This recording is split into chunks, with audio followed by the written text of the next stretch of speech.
He plays guitar in the band Tokyo Police Club. This is my friend Graham. He plays keyboards, sings, and plays guitar in the band Tokyo Police Club. That tambourine. You never win. And we are almost all of Tokyo Police Club. It was amazing. I mean, what do you say about the Junos? It was as good as you would expect, and probably better. We'd never done anything. It was crazier than I expected it to be. It was bigger than I expected it to be. It was way more fun than I expected it to be, and I had high expectations going in. So I would assume it's any Canadian musician's dream to sort of play on that show for all of Canada and have that many people together. It was a real honor.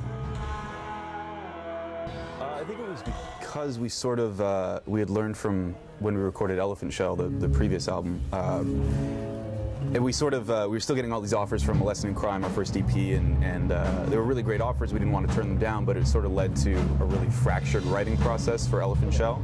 And so with Champ, we knew how we didn't want to make an album, and we decided to go down this road of just let's block off some time, and just at the end of it, we'll have an album done, and we'll give it to you then.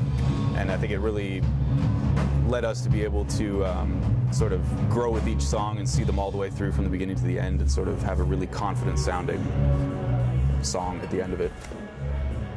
We haven't even thought about it yet. I think it would be fun to just try different stuff. You know, up till now we've always done, you write the songs, then you go into the studio and you record the songs in the recording studio, and it's good and it works that way, and if we did it again that way, I'm sure it would be fine and successful and fun. But I think it'd be fun to try, I don't know, like record in a barn or something, just anything. There's so many different things you can do with technology, so it might be fun to explore that. Or who knows, maybe we'll just go back to a recording studio and do it that way, and it will turn out the best. We haven't even started writing, and I think the songs really have to dictate what you do with them. Yeah, that's true. It will still exist in some form, surely. I mean, people, there's always going to be money to be made from music, and there'll always be someone there ready to get their piece of that pie. How it will look, I couldn't even begin to speculate. I think, I mean, obviously, the rise of MySpace. Remember MySpace?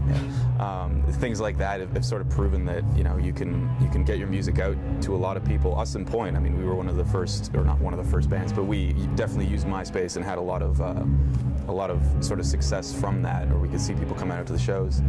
And I think things like that will just continue to grow. And I mean, bands are just finding other avenues to release their music, and it's definitely not one direction anymore. You can go down any number of paths, and it's sort of impossible to say what deals, if deals even exist in the future, or what's going to happen. But it's exciting.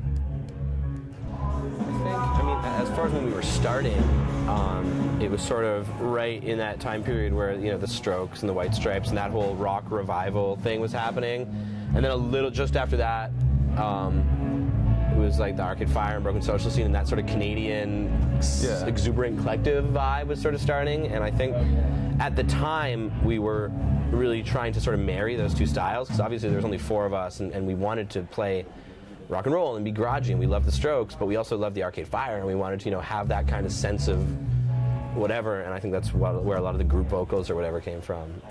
But that was 5 years ago, and now I have absolutely no idea. I'm sure, you're influenced by everything you listen to, but as time goes by, I think it filters in the back of your mind and your subconscious a little more than you're right in front of you. Well, they're all great. Yeah. London! We're going out to Vancouver, and I have a ton of friends out there, so it's always fun for me to get out there and just see everybody and hang out. I would say as well, Vancouver, the Commodore Ballroom, which we're fortunate enough to, again, to be able to play, is probably one of the best venues in North America. And to be able to play it again is just amazing. I'm looking forward to that. I'm stoked to go back to Canmore. We're going to Canmore, Alberta for the first time since 2006. It was a unique experience the first time. And it's a beautiful, beautiful town with the mountains, and so we had some really good breakfast, and the pizza was good. What was that, Panago or whatever? Yeah, the pizza was not half bad. It wasn't Pizza 73, was it?